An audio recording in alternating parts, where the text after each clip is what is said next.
Mu mujyi wa Uvira mu burasirazuba bwa Repubulika Iharanira Demokarasi ya Kongo habaye igikorwa kidasanzwe cyateye impungenge abantu benshi, aho bamwe mu baturage b'Abarundi bakoreraga imirimo yabo muri ako gace babuzwaga gusubira mu gihugu cyabo nyuma y'ifungwa ry'agateganyo ry'imipaka. Ibi byabaye muri iki gitondo cyo kuri uyu wa mbere tariki 15 Ukuboza. Ariko imboni yacu ihatubereye itubwira ko nyuma y'ibiganiro byahuje leta y'u Burundi n'ihuriro Alliance Fleuve Congo, leta y'u Burundi yaje kwemerera abo baturage gutambuka. Nyuma y'icyo gikorwa ihuriro Alliance Fleuve Congo rihise risohora itangazo nona risobanura uko ryafashije impunzi z'Abarundi gusubira iwabo, ndetse rinashyiraho n'ingamba nshya zijyanye n'uko ibikorwa by'imipaka n'umutekano muri ako gace biraza kuba bimeze. Nyuma y'iri tangazo rero ubwo tugiye kuba iri tangazo riri mu rurimi rw'igifaransa, tugiye kubibashyirira mu kinyarwanda tugenekereje, hanyuma mwumve uko iryo tangazo rivuga. Ihuriro Alliance Fleuve Congo AFCM 23 ryatangaje kuri uyu wa mbere tariki 15 Ukuboza ko ryafashije impunzi z'Abarundi zirenga 500 gusubira ku bushake bwazo mu gihugu cy'u Burundi. Mu rwego rwo gusubiza iki gikorwa, Alliance Fleuve Congo irasaba leta y'u Burundi korohereza no kwemerera impunzi z'Abanyekongo bahungiye mu Burundi gusubira iwabo mu bwisanzure, by'umwihariko abahunze nyuma y'ibitero by'indege bivugwa ko byagabwe n'ingabo za leta ya Kongo zifatanyije cyane cyane mu bice bya Sange, Ruvungi na Katogota. Iryo tangazo rikomeza rivuga ko AFCM 23 yiteguye gushyikiriza leta y'u Burundi abasirikare yafashe ku rugamba, kandi ikaba yiteguye gutangaza agahenge ceasefire ku ruhande rumwe mu rwego rwo gufasha Abanyekongo bahunze intambara gusubira mu byabo batekanye kandi bafite icyubahiro.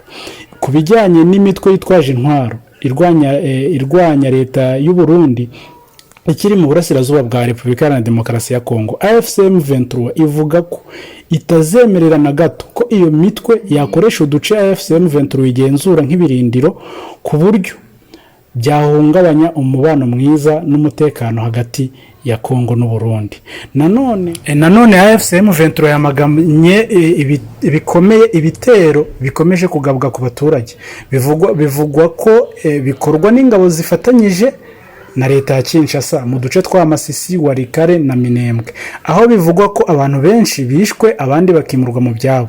Mu gusoza, AFCM 23 yongeye kwemeza ko yiyemeje kurengera no kurinda abaturage b'Abanyekongo aho bava bakagera, ku buryo izakomeza kubarinda ku kibazo icyo ari cyo cyose aho cyose cyabateza umutekano muke.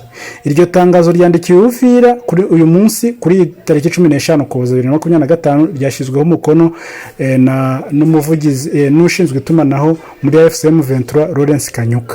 Tangazo tujye kubasobanurira iby'aya mashusho murimo kubona ahangaha. Aha ni umunyamakuru wa Al Jazeera wari uri ku mupaka neza w'u Burundi, ndetse yari arimo dusobanurira yuko yahawe uburenganzira bwemewe n'amategeko n'umuvugizi wa AFC kugira ngo abashe kuhagera. Ariko yarimo dusobanurira avuga yuko abareba bamwe mu Barundi bari basanzwe bakorera muri Uvira ariko batahi Burundi bagize ibibazo byo kuba intambara yabaye ariho bari bakihisha aho ngaho akaba ariho baguma, bakaba bari bakeneye gutaha, leta y'u Burundi kabangira. Ariko aha yanasobanuraga ko AFCM 23 yo yafunguye umupaka ku ruhande rwayo kugira ngo aba Barundi basubire mu gihugu cy'iwabo, hanyuma u Burundi akaba aribwo bushaka kubangira. Bamwe rero mu babyeyi bari bahara abamama, abasore bavugaga yuko rwose ubuzima bamereye nabi, ndetse batari kubona ibyo kurya n'ibyo kunywa kuko ingo zabo ziri i Burundi. Byageze aho ngaho rero uyu muvugizi wa AFCM 23 Lawrence Kanyuka muri kubona arimo kuvuga yuko ati aba bantu mubona ahangaha turi hamwe nabo n'Abanyafurika kimwe n'abandi, bakagombye guhabwa uburenganzira bwo gusubira mu gihugu cyabo bakabaho neza, bakabana n'imiryango yabo, ndetse nabo bakumva ko bari mu gihugu.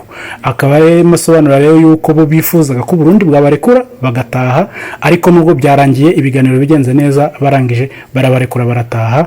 Ubwo rero ikiganiro cyacu ntagisoreje, ubwo tuzajya dukomeza uko amakuru abonetse tuza tugenda tuyabagezaho umunsi ku munsi. Kugeza ubu amakuru turacyakurikirana mu gihe ingaruka z'ifungwa ry'imipaka zikomeje kugaragara ku baturage basanzwe bambukiranya imipaka kubera imibereho yabo ya buri munsi, nubwo itangazo rya FCM 23 ryatanze ibisobanuro kuri bimwe mu byabaye uyu munsi, haracyategerejwe ibisobanuro byemewe bizava mu nzego za leta y'u Burundi birebwa n'iki kibazo, mu rwego rwo gusobanukirwa neza uko iki kibazo kizakemuka. Tuzakomeza kubagezaho amakuru yizewe uko agenda amenyekana. Mwibuke gukanda subscribe, share na comment.